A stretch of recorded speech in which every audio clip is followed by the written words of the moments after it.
Hello बच्चों, very good evening. तो आज हम लोग यूनिट 6 स्टार्ट कर रहे हैं, जहां पे आप पढ़ोगे stereo chemistry of the organic compound. देखो, ये यूनिट अपने आप में बहुत इंपॉर्टेंट है, ऑर्गेनिक केमिस्ट्री का पहला यूनिट है। तो हम लोग यहाँ पढ़ने वाले हैं स्टीरियो केमिस्ट्री, मतलब आइसोमेरिज्म के बारे में कंप्लीट डिटेल हम लोग करने वाले हैं। आइसोमर्स क्या होते हैं और आइसोमर की क्या प्रॉपर्टी होती है, किन किन चीज़ों पर फोकस करना है, वन बाय वन चलो डिस्कस करते हैं।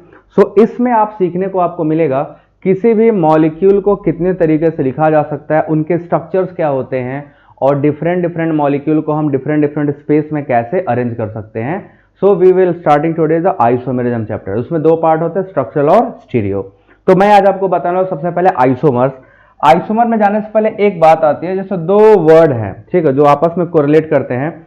एक का नाम है होमोलोगस सीरीज और एक का नाम है आइसोमेरिज्म। तो आप लोग होमोलोगस तो जानते हो, है ना, होमोलोगस सीरीज आप सबको पता है। क्या आपको होमोलोगस सीरीज के बारे में आइडिया और आइसोमर के बारे में डिफरेंस क्या पता है क्या? अगर नहीं पता है तो अभी आपको पता चल जाएगा। सभी लोग वीडियो को लाइक कर लो, चैनल को सब्सक्राइब कर लो और एक बार शेयर जरूर कर दें। और मैं स्टार्ट कर रहा हूं। दो बातें आपको, दो चीजें सिखानी है। पहला मैंने क्या बोला, एक आइसोमर, नाम क्या है उसका, आइसोमर। आइसोमर क्या है, एंड देन उसके बाद दूसरा आपको सीखना है होमोलोगस क्या है। तो अगर आपसे पूछा जाए व्हाट आर द आइसोमर्स, ठीक है, आइसोमर्स क्या होते हैं और होमोलोगस सीरीज क्या होता है, दोनों में डिफरेंशिएट करना है। तो पहले हम लोग वन बाय वन चलो सीखते हैं कि होमोलोगस क्या होता है, देन उसके बाद सीखेंगे आइसोमर्स क्या होता है। तो होमोलोगस है, एक ये सीरीज होता है, दूसरा आपका आइसोमर्स होते हैं। तो आइसोमर्स का हम डिफिनेशन जब लेते हैं तो आइसोमर ऐसे कंपाउंड को कहा जाता है जिनमें क्या हो, मॉलिक्यूलर फॉर्मूला सेम हो बट स्ट्रक्चर क्या हो, अलग अलग, उनको हम लोग क्या बोलते हैं, आइसोमर्स। तो all those compound having same molecular formula but different structure are called isomers. तो आइसोमर का डिफिनेशन है molecules having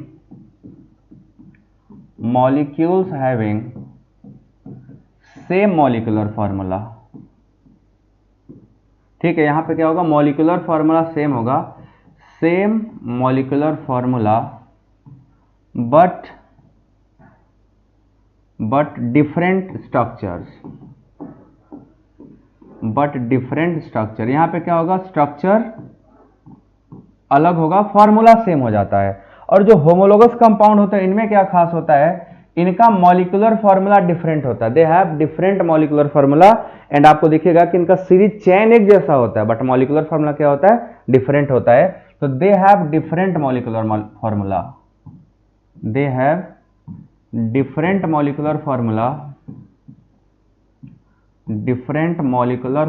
but molecular formula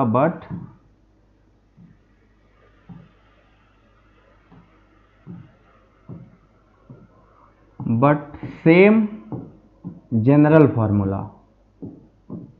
इनका जनरल फॉर्मूला क्या होता है, सेम होता है, सेम जनरल फॉर्मूला। तो आप देखो दोनों में सबसे पहला डिफरेंस क्या है, यहां पे मॉलिक्यूलर फॉर्मूला ही अलग अलग होता है, सॉरी मॉलिक्यूलर फॉर्मूला यहां पे सेम हो जाता है बट यहां पे मॉलिक्यूलर फॉर्मूला जो वो क्या होता है, डिफरेंट होता है। तो होमोलोगस सीरीज में मॉलिक्यूलर फॉर्मूला जो होगा वो अलग होगा, डिफरेंट होगा, और होमोलोगस में मॉलिक्यूलर फॉर्मूला क्या होता है, डिफरेंट होता है, और आइसोमर में मॉलिक्यूलर फॉर्मूला क्या होता है, सेम होता है, पहली चीज। दूसरी बात इनमें क्या होता है, they have same general formula. ठीक है, जनरल फॉर्मूला मॉलिक्यूलर फॉर्मूला में डिफरेंस है दोनों में, अभी आपको बताता हूं। They have same general formula. Isomer में जो जनरल फॉर्मूला होता है वो क्या होगा, सेम होता है। जैसे मान लो हम एल्केन का फॉर्मूला लिखने वाले हैं, ठीक है, एल्केन। तो एल्केन का जो जनरल फॉर्मूला वो क्या होगा, CnH2n+2। यहां पे जनरल फॉर्मूला सेम है, दोनों में एल्केन का फॉर्मूला सेम होगा। बट होमोलोगस सीरीज में कुछ अलग है, वो मैं भी आपको बताता हूं डिफरेंट क्या है। दोनों में सेम अगर पूछा जाए तो दोनों का जनरल फॉर्मूला सेम है। डिफरेंट पूछा जाएगा तो मॉलिक्यूलर फॉर्मूला पहले डिफरेंट हो गया। दूसरा क्या डिफरेंस होता है, in each homologous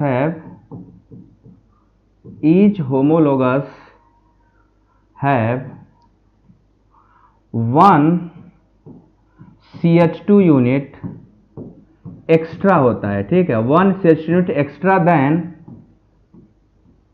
parent chain. जो पेरेंट चेन होगा उससे क्या होता है, एक CH2 यूनिट क्या हो जाएगा, ज्यादा हो जाएगा।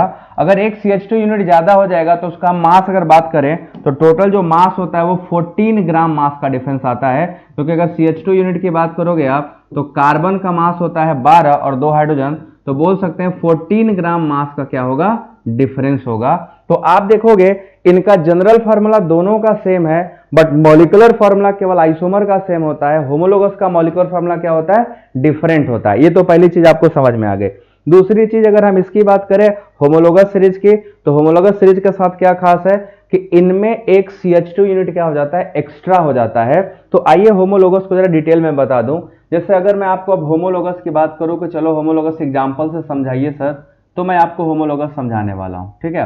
होमोलोगस सीरीज, अब इसमें देखो क्या है, जैसे मान लो आप सभी से पूछूं मैं एल्केन का जनरल फॉर्मूला बताओ बच्चों। अगर हम आपसे पूछें एल्केन का जनरल फॉर्मूला, तो आप क्या बता रहे हो, एल्केन का जनरल फॉर्मूला किसी को याद है? तो आप बोलोगे हाँ सर सबको पता है। एल्केन का जो जनरल फॉर्मूला होता है वो क्या होता है, ये होता है CnH2n+2, ये जनरल फॉर्मूला है। हर एल्केन का फॉर्मूला यही होगा। बट आपसे अगर यही पूछूं कि मेथेन का फॉर्मूला बताइए, तो मेथेन का फॉर्मूला आप क्या बताओगे, मेथेन का फॉर्मूला बताओगे सर CH4 है ना, ये भी एल्केन है। इथेन का फॉर्मूला बताइए, इथेन CH3 और CH3 है। प्रोपेन का फॉर्मूला बताइए, तो प्रोपेन भी CH3 CH2 और CH3 है।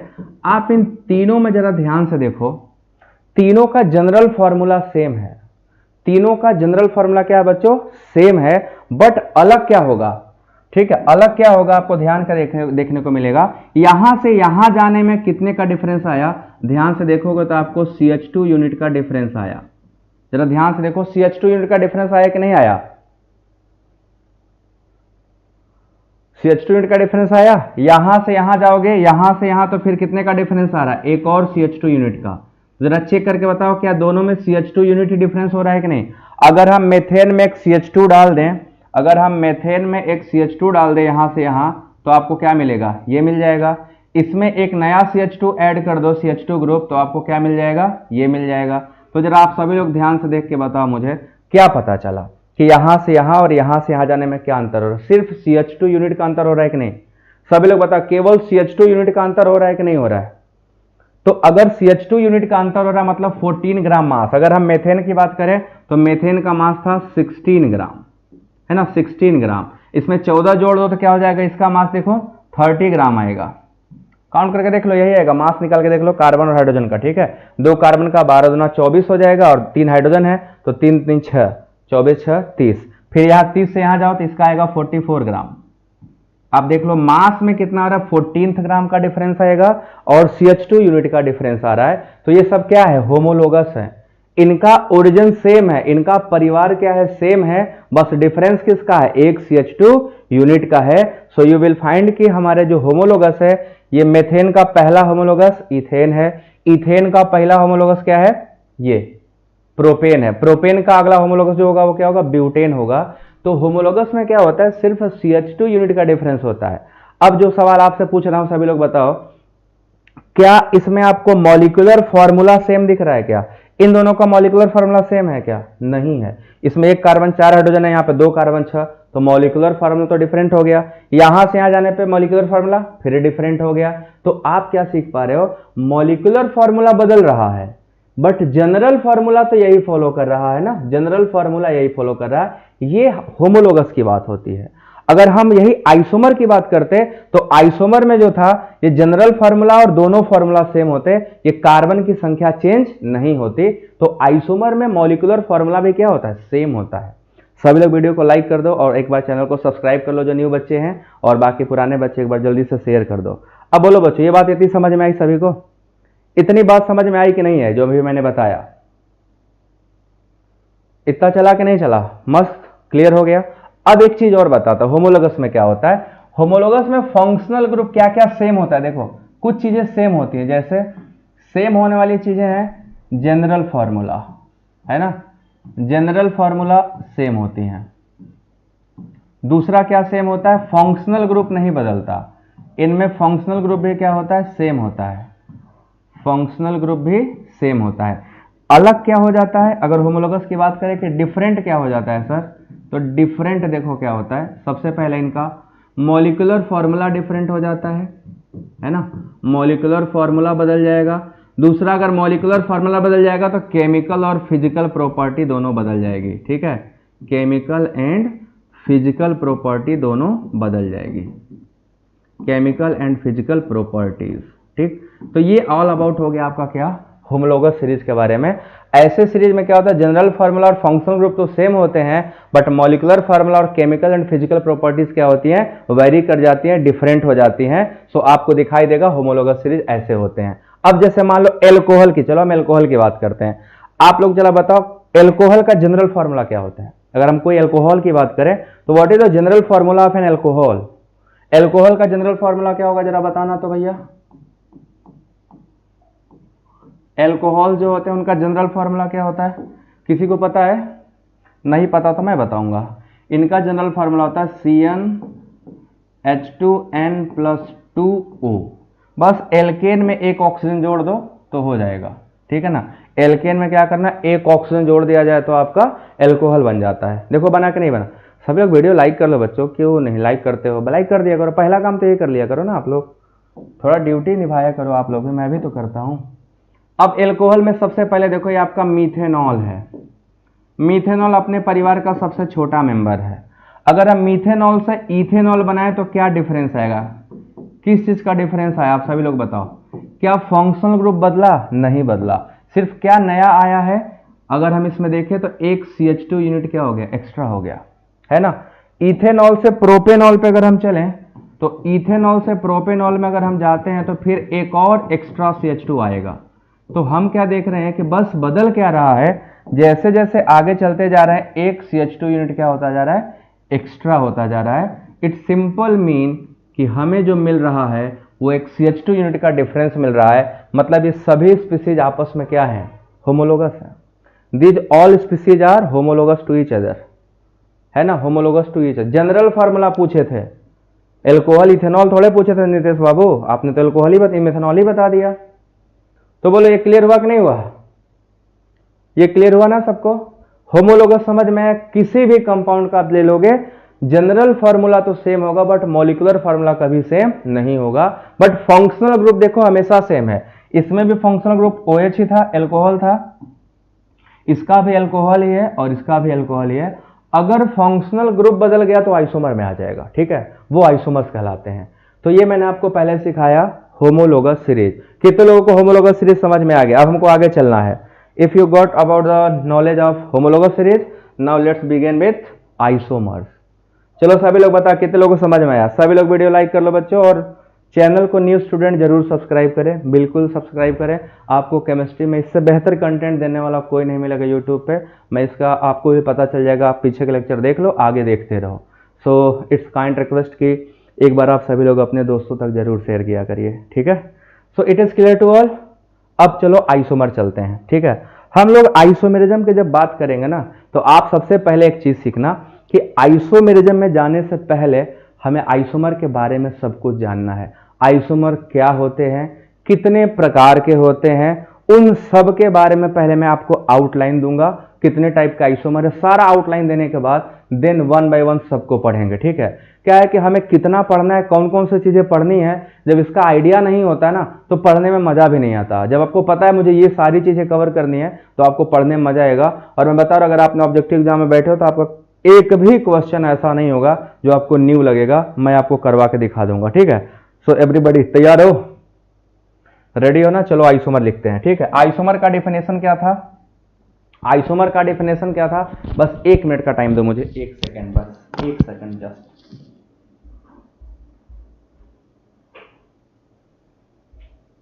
सो हमने आइसोमर का डेफिनेशन आपको बताए थे, ठीक है।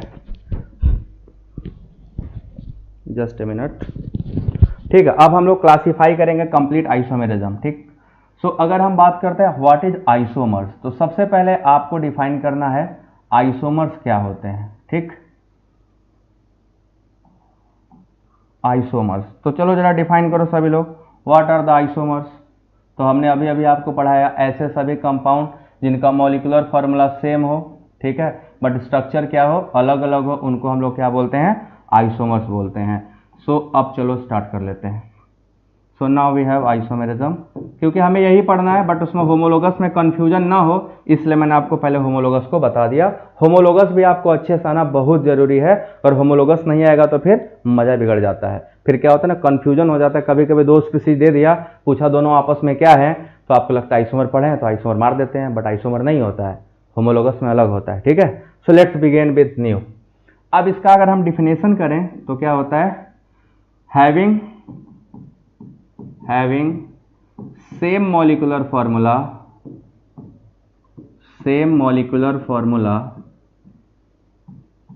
but different structure।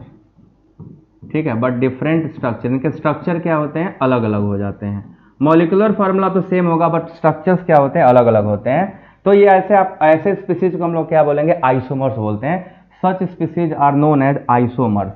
अब आपको बताना मुझे ये है, आइसोमर कितने टाइप के होते हैं। आप लोग कितने टाइप के आइसोमर्स के बारे में जानते हो?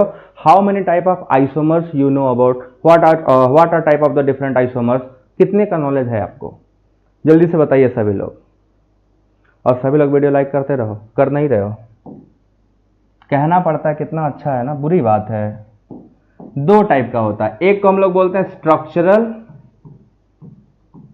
स्ट्रक्चरल या इसी को कॉन्स्टिट्यूशनल भी बोलते हैं, अभी डिफाइन करूंगा। कॉन्स्टिट्यूशनल भी कहा जाता है, स्ट्रक्चरल और कॉन्स्टिट्यूशनल। और दूसरा होता है स्टीरियो आइसोमर्स। ठीक है, दूसरा होता है आपका stereo isomers, constitutional and stereo isomers. ये 2 टाइप का बेसिक क्लासिफिकेशन है, स्ट्रक्चरल और कॉन्स्टिट्यूशनल, एंड दूसरा है स्टीरियो आइसोमर्स। ये 2 टाइप का होता है। अब इन दोनों को सब डिवीजन में डिवाइड किया गया है। ठीक है, ये सब 2 पार्ट्स में, सब अलग अलग पार्ट में क्या होते हैं, डिवाइडेड होते हैं। कॉन्स्टिट्यूशनल के बाद आपका जो कॉन्स्टिट्यूशन है, अगर हम इसको डिफाइन करें तो they have difference in structure. ठीक है, डिफरेंस इन स्ट्रक्चर, इनका जो स्ट्रक्चर डिफरेंस होता है, स्ट्रक्चर ड्यू टू बॉन्डिंग और लिंकेज ऑफ एटम्स। ठीक है, इनमें जो बॉन्डिंग या लिंकेज होता है एटम का, वो चेंज होता रहता है। तो जब बॉन्डिंग या लिंकेज चेंज होगा तो डिफरेंट डिफरेंट स्ट्रक्चर मिलेंगे। इसको हम लोग क्या बोलते हैं, ऐसे को हम लोग बोलते हैं नॉर्मल केस में कॉन्स्टिट्यूशनल या स्ट्रक्चरल आइसोमर कहा जाता है। बट जो स्टीरियो आइसोमर्स होते हैं, इनको क्या डिफाइन करते हैं, ठीक है, डिफरेंट अरेंजमेंट ऑफ एटम और ग्रुप, अरेंजमेंट ऑफ एटम और ग्रुप इन स्पेस। ठीक है, यहां पे स्पेस से मतलब होता है जब ग्रुप और एटम का स्पेस में अरेंजमेंट क्या हो, अलग अलग हो जाता है, तो ऐसा आइसोमर को हम लोग क्या बोलते हैं, स्टीरियो आइसोमर बोलते हैं। तो स्टीरियो आइसोमर में क्या होता है, स्ट्रक्चरल डिफरेंस नहीं होता, वहां पे आपका 3 डायमेंशनल स्पेस में जो डिफरेंस आता है उसकी वजह से होता है। तो यहां पर हम लोग बोलते हैं 3D स्पेस में ओरिएंटेशन बदल जाने की वजह से जो आइसोमर अराइज होते हैं, such isomers are called stereo isomers. ऐसे आइसोमर्स को हम लोग क्या बोलते हैं, स्टीरियो आइसोमर्स कहते हैं। बात समझ में आया सभी को? Such isomers are called stereo isomers. अब हम देखेंगे 1 by 1 कि स्टीरियो कितने टाइप के होते हैं और स्ट्रक्चरल कितने टाइप के होते हैं। तो सबसे पहले आप लोग चलो देखोगे स्ट्रक्चरल आइसोमर। तो इनके जो टाइप है भैया ध्यान से देखिएगा, याद भी रखिएगा। कितने टाइप के होते हैं, 1 by 1 बताओ। तो एक आप पढ़ोगे चेन आइसोमर्स, दूसरा होता है पोजिशनल आइसोमर्स,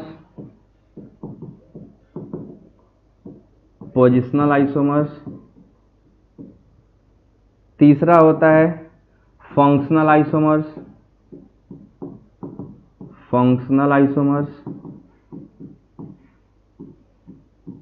नेक्स्ट इसके बाद होता है आपका मेटामर्स या मेटामेरिज्म बोलते हैं, मेटामर्स। और लास्ट में आप देखोगे रिंग चेन आइसोमर। ठीक है, यहां पे क्या पढ़ोगे, रिंग और चेन आइसोमर।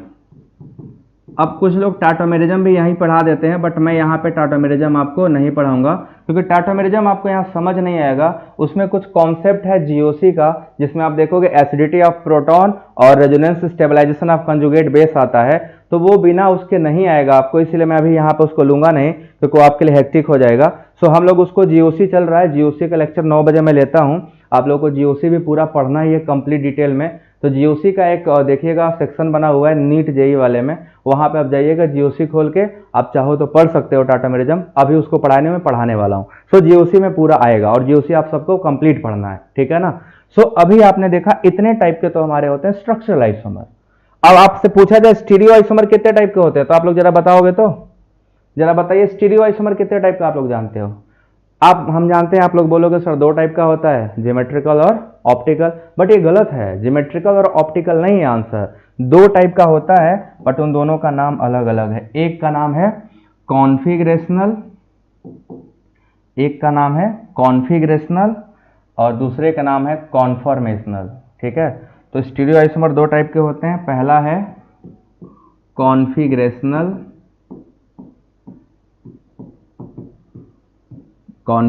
और दूसरा होता है आपका कॉन्फॉर्मेशनल। तो जो कॉन्फॉर्मेशन पढ़ते हैं हम लोग वो कॉन्फॉर्मेशनल में आता है, और जब कॉन्फिगरेशन करते हैं तो कॉन्फिगरेशनल में आता है। अभी दोनों में डिफरेंस बताता हूं, ठीक है। कॉन्फॉर्मेशनल और कॉन्फिगरेशनल दोनों में डिफरेंस समझिएगा, ठीक है। ये आपका हो गया कॉन्फिगरेशनल और दूसरा हो गया कॉन्फॉर्मेशनल। तो कॉन्फिगरेशन अलग है और कॉन्फॉर्मेशन अलग है, दोनों सेम चीज नहीं है। कॉन्फिगरेशन जो अराइज होता है किसी मॉलिक्यूल में, जो कॉन्फिगरेशन है वो अराइज होता है ड्यू टू बॉन्ड मेकिंग और बॉन्ड ब्रेकिंग की वजह से। जब बॉन्ड या तो बन रहे होते हैं या तो बॉन्ड टूट रहे होते हैं, तो जो स्ट्रक्चरल डिफरेंसेस आते हैं, जो स्ट्रक्चरल आइसोमेरिज्म आते हैं, उनको हम लोग क्या बोलते हैं, सॉरी स्टीरियो आइसोमर आते हैं, उनको कॉन्फिगरेशनल बोलते हैं। तो these are arises due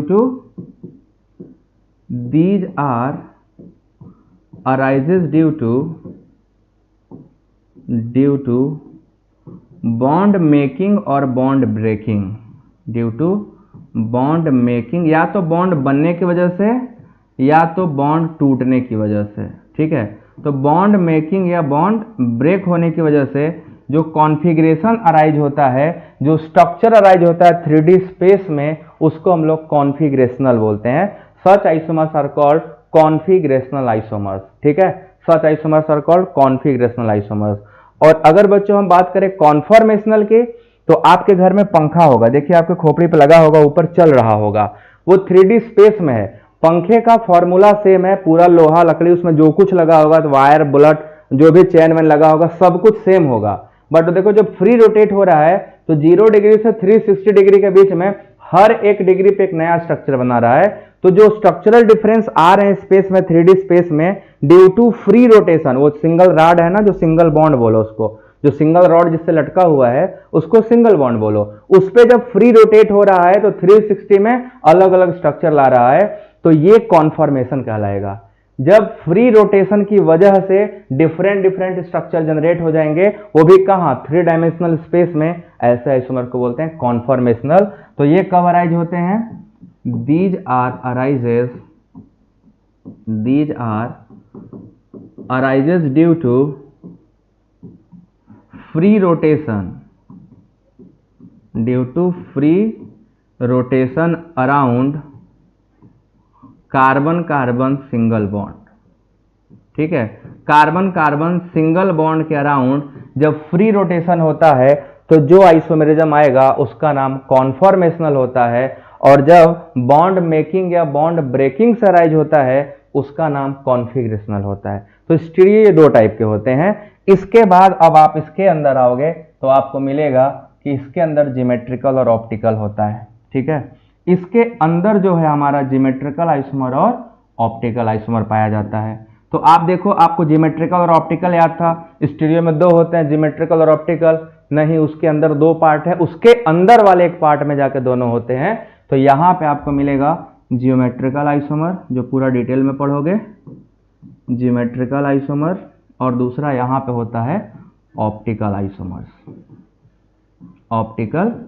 isomers, सो हम लोगों को ये पूरा कवर करना है, ठीक है। इतना पूरा पार्ट है जो आपको कवर करना है।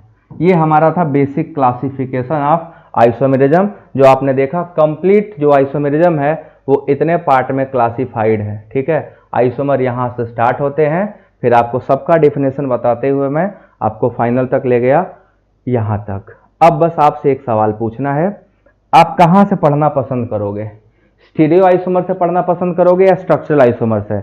आप जहाँ से पसंद करोगे बताओ, मैं वहाँ से स्टार्ट करूँगा। न्यू बच्चे प्लीज़ चैनल को सब्सक्राइब कर लीजिए और सभी लोग वीडियो लाइक करते चलिए, तो जितने लोग लाइव है उसके आधा ही वीडियो लाइक किया गया है, तो अच्छी बात नहीं है ना।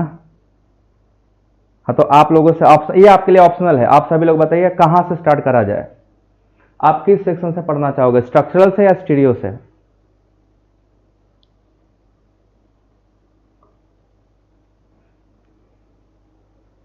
या तो स्ट्रक्चरल आइसोमर से या स्टीरियो आइसोमर से, जो बोलोगे मैं वहां से पढ़ाऊंगा। मेजोरिटी जो बोलेगी वही होगा। Very good evening everybody. So ये आपको मैंने अभी आउटलाइन दिया आइसोमेरिज्म में, क्या क्या आउटलाइन है। अब इस आउटलाइन के बाद हम लोग कंप्लीट डिटेल में डिस्कशन करने वाले हैं। शुरू से करा जाए, स्ट्रक्चरल से करा जाए?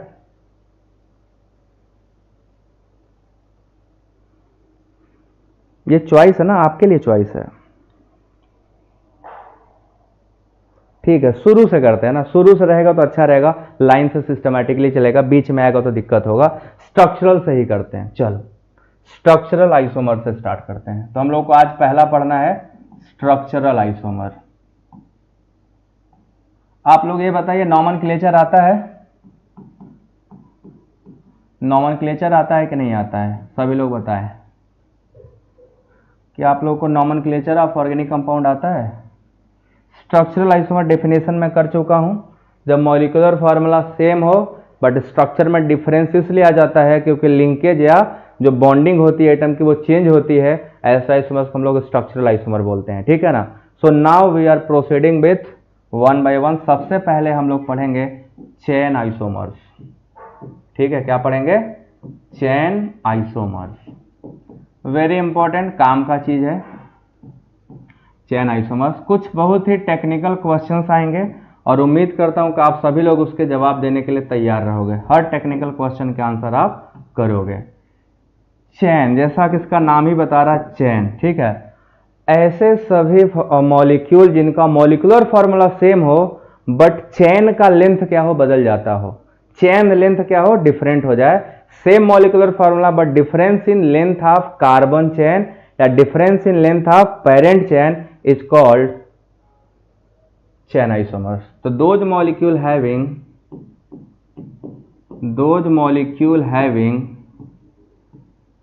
same molecular formula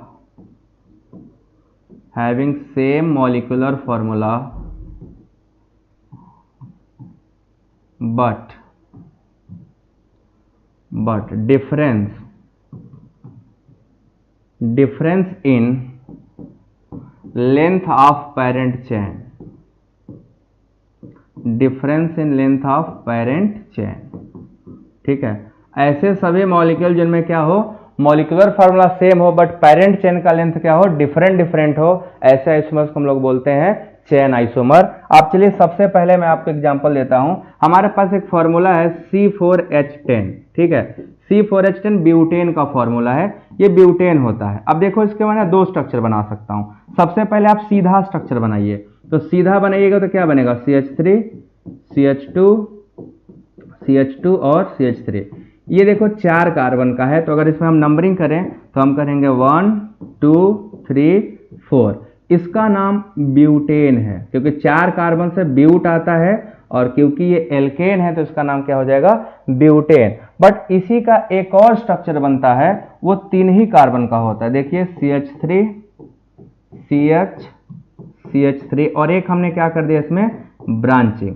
तो जब ब्रांचिंग कर दोगे तो आपको नंबरिंग जब करोगे यहाँ पे तो 1 2 3 कार्बन सेम है, हाइड्रोजन सेम है, बट अब की बार जो पेरेंट चेन में कार्बन है वो 3 ही हुआ, तो इसका नाम हो जाएगा 2 मेथाइल प्रोपेन। तो हमने क्या देखा कि यहां पे पेरेंट चेन में प्रोपेन, प्रो मतलब 3 कार्बन आ गया, तो लेंथ सेम नहीं है। यहाँ पे 4 कार्बन का लेंथ था इसलिए ब्यूट था, यहाँ 3 का है तो प्रोपेन है। बट दोनों का फॉर्मूला अगर देखोगे ध्यान से तो मॉलिक्यूलर फॉर्मूला सेम है। इसका मतलब difference in length of chain, तो दोनों आपस में कौन सा आइसोमर कर लिए, दोनों आपस में कौन सा आइसोमर कर लिए, चेन आइसोमर। बोलो सभी लोग समझ आया, चेन आइसोमर। 2 मेथाइल प्रोपेन था, चेन आइसोमर बन गया कि नहीं बन गया। कितनी आसानी से हम देखे कि एक 4 कार्बन का दूसरा 3 कार्बन का, जबकि फॉर्मूला सब में क्या है, सेम है, तो आप ऐसे आइसोमर को क्या बोलते हो, चेन आइसोमर। अब आपसे मैं कुछ सवाल पूछूंगा, तीखे सवाल, तैयार हो बताने के लिए। तीखे सवाल कहने का मतलब अच्छे सवाल, ठीक है, तीखा थोड़ा मिर्ची थोड़ा लगा के लगाएंगे। चेन आइसोमर हो गया ना। अब आपसे सवाल पूछ रहा हूं, किसी एल्केन को अगर चेन आइसोमर शो करना हो तो मिनिमम कितने कार्बन होना चाहिए। For an alkane to show chain isomer how many carbon should be there. अगर हम एल्केन को चेन आइसोमर कराना चाहते हैं तो मिनिमम कितना कार्बन चाहिए। पहले एल्केन में बताइए सभी लोग कितना चाहिए, फिर एल्कीन में बताइए चेन आइसोमर के लिए। एल्केन के बाद एल्कीन में एंड देन उसके बाद एल्काइन में, हमें चेन आइसोमर ही शो कराना है, ठीक है। चेन लेंथ केवल बदलना चाहिए, बाकी कुछ नहीं बदलना चाहिए। तो मिनिमम कितने कार्बन चाहिए एल्केन को चेन आइसोमर शो करने के लिए, ये तो बता ले जाओगे तुम सबने, तो आसान है। 2 में चेन आइसोमर कैसे होगा भैया, 4 कार्बन का अभी एक एग्जाम्पल दिया वो सबसे छोटा वाला था, तो तुम लोग को नकल भी करने नहीं आता। अभी जो एग्जाम्पल दिया वो सबसे छोटा एग्जाम्पल वही था भाई साहब। ऐसे एग्जाम में बैठोगे, ऐसे डॉक्टर बनोगे आप लोग, हाँ, ऐसे चल के देश का फ्यूचर संभालोगे जब आपको ये भी नहीं पता होगा भाई बताया गया। ध्यान दो, फोकस करो। 4 मिनिमम 4, 3 में नहीं, 3 का तो सीधा चेन बनेगा, ब्रांचिंग कहाँ करोगे, नहीं कर पाओगे ना। मिनिमम 4 चाहिए, ठीक है ना। तो 4 कार्बन होना चाहिए, और मैंने अभी आपको एग्जाम्पल दिया था 4 कार्बन से हो जाएगा, है ना। एक ये वाला सीधा चेन और दूसरा एक ब्रांच वाला, तो हो गया ना, दोनों आपस में चेन आइसोमर हो गए। एल्कीन में कितना चाहिए मिनिमम, एल्कीन में भी 4 ही चाहिए, एल्कीन में भी 4 से काम हो जाएगा, ठीक है ना। यहाँ भी 4 ही कार्बन चाहिए। कैसे 4 कार्बन चाहिए, आप ऐसे बना लो, कार्बन कार्बन डबल बॉन्ड, ये हो गया ब्यूटीन, और उसके बाद क्या करेंगे, ये लगा देंगे डबल बॉन्ड, ये इसका नाम हो जाएगा 2 मेथाइल प्रोपीन, ठीक है। फॉर्मूला सेम, H लगा लेना, बैलेंस कर लेना किनारे किनारे पर, ठीक है। 3 2 1 2, तो हाइड्रोजन बैलेंस हो जाएगा। तो ये हमारा क्या हो गया 4। एल्कीन में भी 4। एल्काइन में बताइए, एल्काइन में कितना चाहिए, एल्काइन का आंसर जरा बताओ तो भाई लोग, देखते कितने लोगों को आता है। हाँ, एल्केन का हो गया। एल्कीन, थोड़ा सभी लोग वीडियो अपना आगे कर लो, कुछ लोगों का पीछे चल रहा है, काफी पीछे आंसर कर रहे हो आप लोग। तो इसका बताएगा कोई क्या, एल्काइन में मिनिमम कितने कार्बन पे काम हो जाएगा, how many carbon, minimum how many carbon required in alkyne. 2 से कैसे बनेगा बच्चा, 2 में तो दोनों कार्बन सेम रह जाएगा, तो उसका दूसरा स्ट्रक्चर कहां बनेगा। आइसोमर का मतलब होता है 2 डिफरेंट स्ट्रक्चर जनरेट होने चाहिए, तो कहां से स्ट्रक्चर जनरेट होगा डिफरेंट, दोनों तो सेम हो जा रहा है ना, तो सेम को सेम नहीं माना जाएगा, अलग अलग स्ट्रक्चर आना चाहिए। हाँ, मुझे एल्काइन का जानना है, सभी लोग बताओ एल्काइन का कितना होगा। एल्काइन में सुरेंद्र 5, अनामिका नाम है तुम्हारा सुरेंद्र, मुझे याद है, 5 सही है, 5 से होगा। एल्काइन में 5 से ही काम चलेगा, यहाँ मिनिमम 5 कार्बन चाहिए, 5 से कम में नहीं होगा। 4 में सोच रहे हो ना तो गड़बड़ हो जाएगा, ऐसे होगा देखो, 1 2 3 4 कार्बन कार्बन ट्रिपल बॉन्ड, ये बन जाएगा 5 कार्बन का। अब तुम जब इसमें ब्रांचिंग करने जाओगे ना बाबू लोग, तो ब्रांचिंग जैसे डबल बॉन्ड में यहाँ कर दिया था ना, ट्रिपल बॉन्ड में यहाँ मत करना, क्योंकि अगर तुमने यहाँ पे ब्रांचिंग मारा ना तो कार्बन 5 बॉन्ड बना लेगा, तो कार्बन कभी 5 बॉन्ड जिंदगी में नहीं बना सकता, ये ऑलरेडी 1 बॉन्ड बना के रखा हुआ है, ठीक है ना। तो यहाँ पे 4 बॉन्ड हो चुका है, अब ये बॉन्डिंग नहीं करेगा, तो हम ब्रांचिंग यहाँ कर सकते हैं। तो ये हो जाएगा पेंटाइन, और 1 2 3 3 मेथाइल ब्यूटाइन, यही सिर्फ चेन आइसोमर हो सकता है और नहीं हो सकता। तो यहाँ पे नाम लिखो 1 2 3 4 5, इसका नाम होगा पेंटाइन, दिस इज पेंटाइन।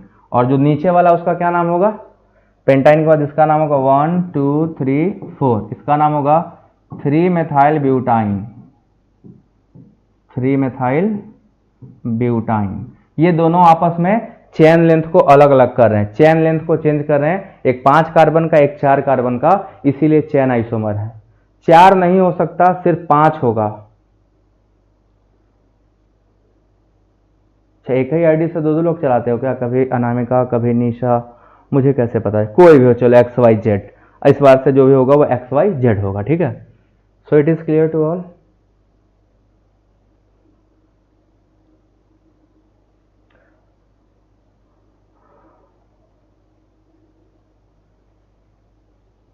है ना, ये हो गया, ये था चेन आइसोमर। तो जब भी मॉलिक्यूलर फॉर्मूला सेम हो, चेन लेंथ बदल जाएगा, ऐसा आइसोमर्स को क्या बोलेंगे? चेन आइसोमर बोला जाता है। It is clear to everybody. आप सीधा इसका क्वेश्चन जब करेंगे तो क्वेश्चन में मिलेंगे, ठीक है। How is even possible? क्या मानसी?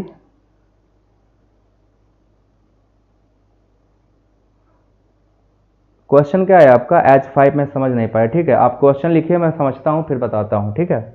बिना 5 के हो ही नहीं सकता, चेन आइसोमर बन ही नहीं सकता। एल्काइन में चेन आइसोमर होने के लिए मिनिमम 5 होना कंपलसरी है। लास्ट सी में कैसे करोगे? चेन तो 5 का ही रह जाएगा ना। अगर तुम उठा के मान लो कार्बन को उठा के यहां लगा दे इधर वाले, अगर एक और लगा दोगे 6 कार्बन, फॉर्मूला चेंज नहीं होना चाहिए, फॉर्मूला सेम होना चाहिए। फॉर्मूला बदल गया तब तो कहानी बदल जाएगी। आप देखो इसमें करना क्या है, फॉर्मूला चेंज नहीं होने देना है। चलो मैं आपको बताता हूं, इसके में जैसे कंफ्यूजन हो रहा है ना, मैंने इसको फॉर्मूला जो लिखा है, इसका फॉर्मूला है C5H8, ये इसका जनरल फॉर्मूला है इन दोनों का। तो हमने बनाया CH3, सीधा चेन बनाते हैं, CH3 CH2 CH2 C triple bond CH, ये बना ना। अब चलो इसको हम 5 कार्बन का तो हो गया, इसको 4 कार्बन करेंगे तभी चेन आइसोमर बनेगा, या 3 कार्बन करेंगे तब? भैया 6 कार्बन कर नहीं सकते, फॉर्मूला बदल जाएगा। फॉर्मूले के हिसाब से 5 ही कार्बन और 8 ही हाइड्रोजन होना चाहिए, ये तो कंपलसरी है ना, ये तो कंपलसरी है। तो अब हमको समझना ये है कि हम इसको 4 कार्बन में बदलेंगे तो कैसे बदलें। तो हम लोग क्या करेंगे, CH3 CH2, अगर आपको कोई सजेशन ऐसा देगा, सर ऐसा करिए ना, मेथाइल यहां लगा दीजिए और ट्रिपल बॉन्ड ऐसे, तो बताओ क्या ये स्ट्रक्चर पॉसिबल है क्या?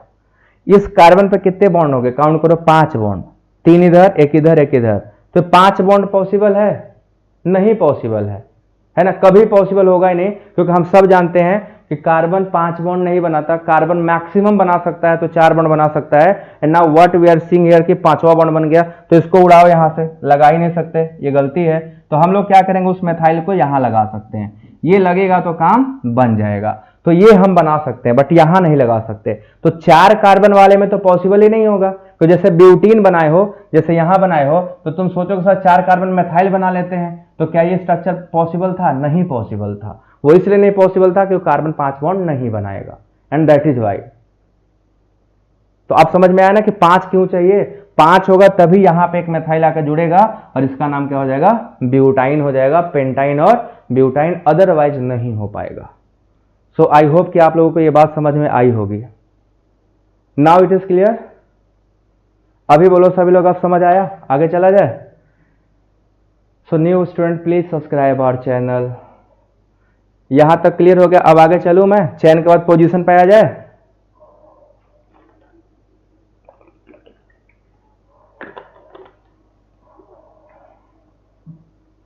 Now let's proceed with positional isomer. Now second is positional isomers. इन सब का टेस्ट होगा, लाइव टेस्ट होगा। पोजिशनल आइसोमर, नाम से ही कुछ लग रहा है ना, पोजीशन में अंतर होगा, है ना, positional isomers.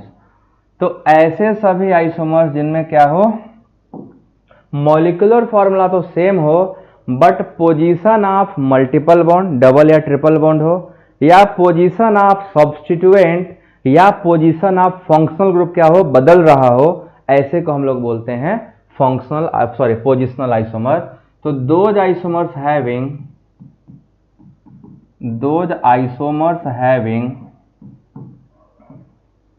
having same molecular formula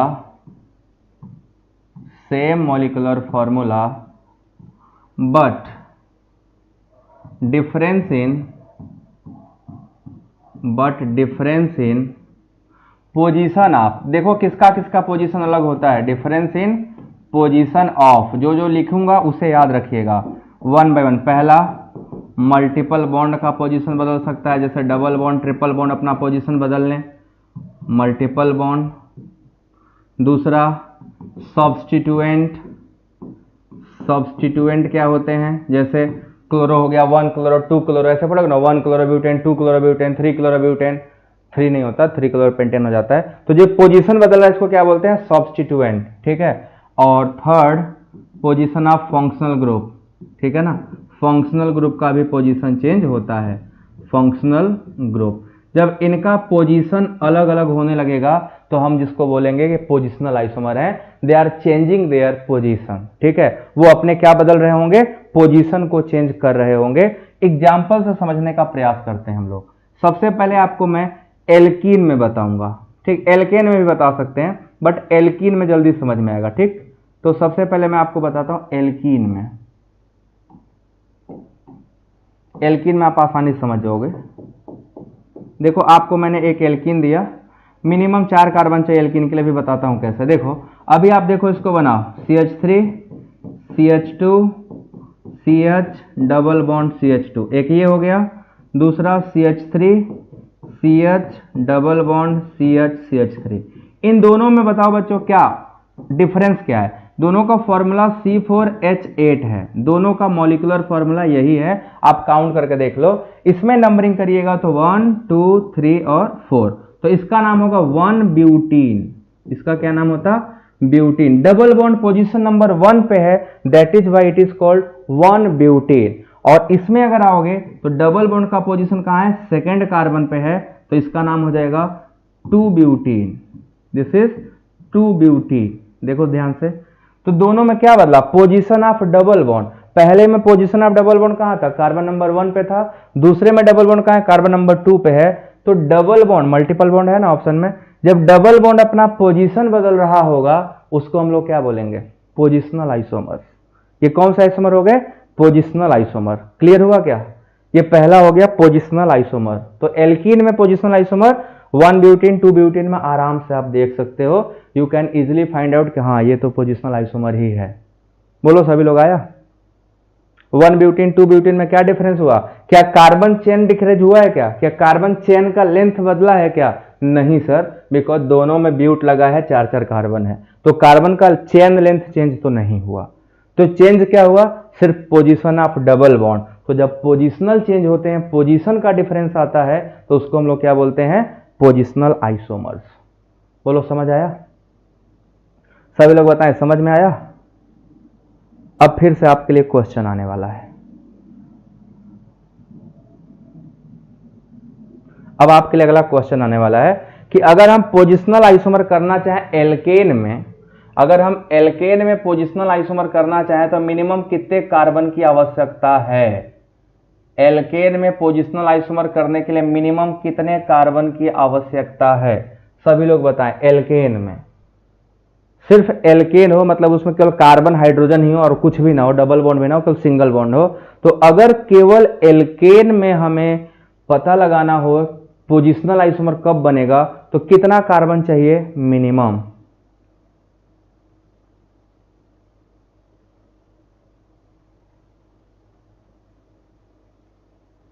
minimum 4 में नहीं, एल्केन में मिनिमम 4 में काम नहीं बनेगा। ध्यान से देख लो, अगर आप पोजिशनल चेंज लाना चाहते हो तो मिनिमम जो आपको कार्बन चाहिए वो 6 चाहिए, ठीक है ना, मिनिमम कार्बन यहाँ पे 6 चाहिए। इसको देखो, इसका नाम बताओ और दूसरा इसका नाम बताओ। अभी एग्जाम्पल से समझा देता हूँ, फिर एक्सप्लेन भी कर दूंगा। इन दोनों का नाम बताइए। तो पहले वाले का नाम अगर हम लिखेंगे तो यहां से 1 2 3 4 5 और मेथिल एक 6 कार्बन का है, तो इसका नाम हो जाएगा 2 मेथाइल पेंटेन। 2 methyl pentane. देखो पेंटेन है तो पेंटेन पेरेंट चेन रहना चाहिए, वो चेंज नहीं होना चाहिए। पेंटेन है तो पेंटेन रहेगा, 2 मेथाइल पेंटेन। दूसरे का नाम अगर हम लिखेंगे तो 1 2 3 4 5, तो यहाँ पे थर्ड पे आ गया इसका नाम 3 मेथाइल पेंटेन हो जाएगा, 3 मेथाइल पेंटेन। यहां पे दोनों में पोजिशनल आइसोमर आ रहा है, तो मिनिमम कार्बन कितना चाहिए, 6 कार्बन। अभी मैं आपको समझ रहा हूं, आपको डाउट होगा सर 4 में क्यों नहीं होगा, तो 4 में मैं अभी बना के दिखाता हूं, 4 में बस वेट करो। अगर आप 4 कार्बन का लिए होते, सपोज कर लो 4 का, तो आप क्या बनाते, CH3 CH2 CH2 CH3, और दूसरा क्या बनाते हैं, CH3 CH3 और CH3। तो बेटा ये दोनों चेन आइसोमर है ना, इसमें तो चेन लेंथ बदल गया, पोजीशन में केवल पोजीशन बदलना चाहिए, चेन का लेंथ नहीं बदलना चाहिए, तो यहाँ तो चेन का लेंथ बदल गया, तो ये तो 4 कार्बन का तो पॉसिबल है ही नहीं।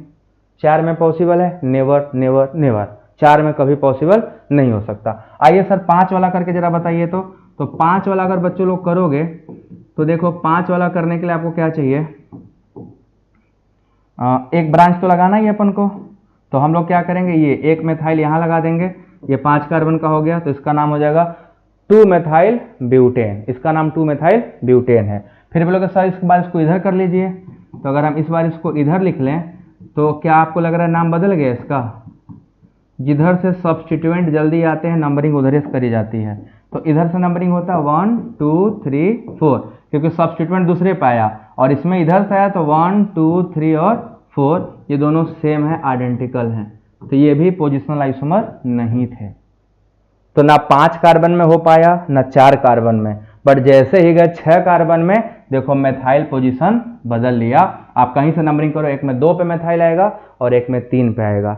अब बोलो क्लियर हुआ कि नहीं, इसमें नहीं हो पाया, इसमें भी नहीं हो पाया, तो मिनिमम कितने कार्बन में हो पाया, 6 में हो पाया। मुझे लग रहा है आपको ये बात समझ में आ रही होगी, मिनिमम कितने कार्बन में हो पाया, 6 कार्बन लगे तब जाके पोजिशनल आइसोमर बन पाया, नहीं तो पोजिशनल आइसोमर नहीं बन पाता। क्लियर है? हाँ, तो दोनों सेम हो गया तो नहीं ना हो सकता है, 6 चाहिए ना अब।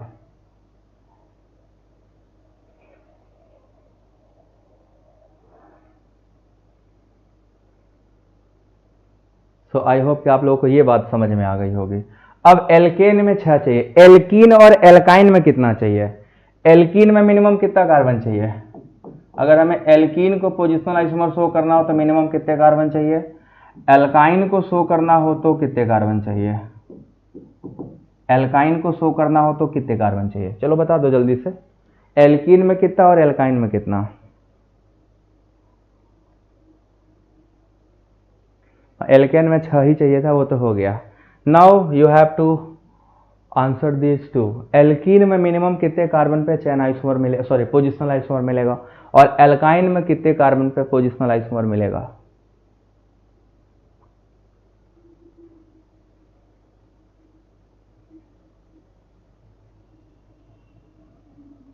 छह नहीं 4, अभी तो बताएं 4 कार्बन, 4 कार्बन से काम हो जाएगा इसमें भी, और 4 कार्बन से काम हो जाएगा इसमें भी, क्योंकि इसमें ये बना लो 1 ब्यूटीन और 2 ब्यूटीन, ये हो गया हमारा 1 ब्यूटीन, और दूसरा इसी का भाई बना लो 2 ब्यूटीन। और अगर हम एल्काइन की बात कर लेंगे तो सेम चीज रहेगा, बस ब्यूटीन की जगह ब्यूटाइन लगा देना, ब्यूटीन की जगह ब्यूटाइन लगा देना, ठीक है, 1 ब्यूटाइन और 2 ब्यूटाइन, ये तो एक 1 ब्यूटाइन हो गया और एक 2 ब्यूटाइन हो गया, तो दोनों में 4-4 कार्बन से भी काम हो जाएगा। सिर्फ 4 कार्बन चाहिए और हमें पोजिशनल आइसोमर मिल जाएंगे। 4, दोनों में 4 कार्बन चाहिए, एल्कीन में भी 4 और एल्काइन में भी 4, ठीक है। तो एल्केन एल्कीन एल्काइन हो गया। अगर आपसे जनरल सिंपल पूछें कि केवल पोजिशनल आइसोमर शो करना है तो मिनिमम कितने कार्बन में पोजिशनल आइसोमर हो जाएगा, यहाँ पे ये नहीं बताना कि एल्केन में एल्कीन में एल्काइन में, कोई भी कंपाउंड ले लो, धरती पे जितने कंपाउंड है मिनिमम कितना कार्बन चाहिए पोजिशनल आइसोमर शो करने के लिए, किसी भी मॉलिक्यूल को मिनिमम कितने कार्बन में पोजिशनल आइसोमर शो कर लेगा, बताइए सभी लोग। हम जनरल क्वेश्चन है, कोई भी मॉलिक्यूल हो सकता है, वो एल्कीन नहीं है, वो एल्काइन नहीं है, वो एल्केन नहीं है, स्पेसिफाइड नहीं है, वो कुछ भी हो सकता है। तो कुछ भी अगर हो तो कितने कार्बन में आप पोजीशन दिखा सकते हो, हाँ इतने कार्बन में भी सर पोजीशन दिखाया जा सकता है। तो मिनिमम कितना कार्बन चाहिए पोजीशन आइसोमर शो करने के लिए, just I want to no.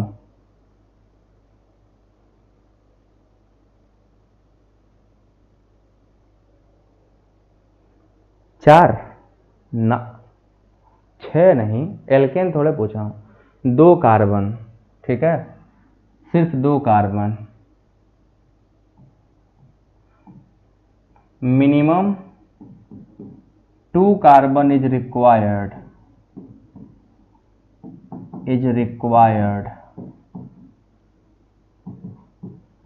to show positional isomer,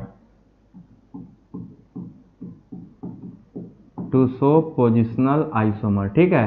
positional isomer show करने के लिए मिनिमम सिर्फ और सिर्फ 2 ही कार्बन चाहिए। एग्जाम्पल देखिए आपके पास में लेके आ रहा हूं, आप सबने पढ़ा होगा इस कंपाउंड को, ठीक है, इसका नाम है 1,1 डाइक्लोरोइथेन और इसी का दूसरा फॉर्म हो जाता है ये, and this is called 1,2 dichloroethane, this is called 1,2 dichloroethane, 1 2 और यहाँ पे 1 और ये 2, इसका नाम 1,1 डाइक्लोरोइथेन, मीथेन नहीं, इथेन, तो दोनों 1 पोजीशन पे हैं तो इसका नाम क्या हो गया 1,1, ठीक है, ये हो गया 1,1। और इसमें अगर हम बात कर लें तो क्या हो जाएगा 1,2 डाइक्लोरोइथेन, तो सिर्फ पोजीशन बदला है, फॉर्मूला दोनों का क्या है सेम है, तो 2 कार्बन से भी शो कर रहा है, तो 2 कार्बन में भी काम हो जाएगा। तो minimum 2 carbon is required to show positional isomer. अगर कोई कंपाउंड आपके पास है और चाहते हो कि पोजिशनल आइसोमरिज्म शो करे तो 2 कार्बन से भी आपका काम हो जाएगा। आपको दिख रहा है काम होते हुए ना, हो गया ना 2 कार्बन से काम। सो ये आपके पोजिशनल आइसोमर है, ठीक है ना, these are the changing the position of. अब जैसे एल्कोहल में आ जाओ, अब हम एल्कोहल का पोजिशनल आइसोमर निकालने जा रहे हैं, ठीक है, तो जरा बताइएगा पोजिशनल आइसोमर इन एल्कोहल। तो एल्कोहल का जनरल फार्मूला है CnH2n+2 और एक ऑक्सीजन है, लड्डू है, ठीक है, काम का चीज है ना एल्कोहल,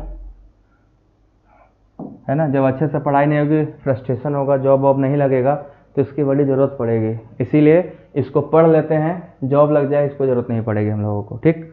तो इससे दूर रहने के लिए इसको पढ़ना बहुत ज़रूरी है। जो लोग इसको अच्छे से पढ़ते नहीं हैं उनको बाद में इसकी ज़रूरत पड़ती है, किस लिए, दर्द कम करने के लिए। सो आप लोगों को कोई दर्द वर्द ना हो इसलिए इसको पढ़ डालो, जब ये ज़िंदगी में पता रहेगा ये क्या कर सकता है तो हमें हमेशा अच्छा काम करने की और शक्तियाँ मिलती रहेंगी और प्रोत्साहन होता रहेगा। सो हम लोग इसीलिए इसको पढ़ेंगे। विनाइल एलाइल अलग चीज़ होता है, और दोनों को हम यहाँ पे आइसोमर नहीं कर सकते, दोनों में फॉर्मूला अलग होता है। सो विनाइल ग्रुप अलग है, एलाइल ग्रुप अलग है, वी कांट कंपेयर, ठीक है। अब एल्कोहल में पोजिशनल आइसोमर शो करने के लिए मिनिमम कितना कार्बन चाहिए बताइए, मिनिमम कितना कार्बन चाहिए एल्कोहल में, मिनिमम कार्बन की संख्या बताइए। अगर हम एल्कोहल में बात करें तो मिनिमम कितना कार्बन चाहिए पोजिशनल आइसोमर शो करने के लिए,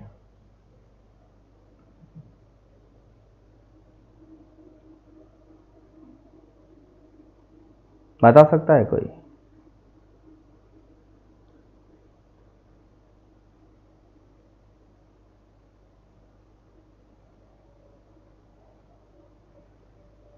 देखो, अगर मोनोहाइड्रिक एल्कोहल होगा केवल 1 कार्बन वाला तो मिनिमम 3 कार्बन चाहिए, ठीक है। 1 OH वाला होगा तो मिनिमम 3 कार्बन चाहिए, CH3 CH2 CH2 OH। ये आपका हो गया 1 प्रोपेनॉल, और इसी को हम क्या कर लेंगे बीच में लगा देंगे तो इसका नाम हो जाएगा 2 प्रोपेनॉल, दिस इज 2 प्रोपेनॉल। तो 1 प्रोपेनॉल और 2 प्रोपेनॉल दोनों पोजिशनल आइसोमर है, this is 1 propanol and this is 2 propanol.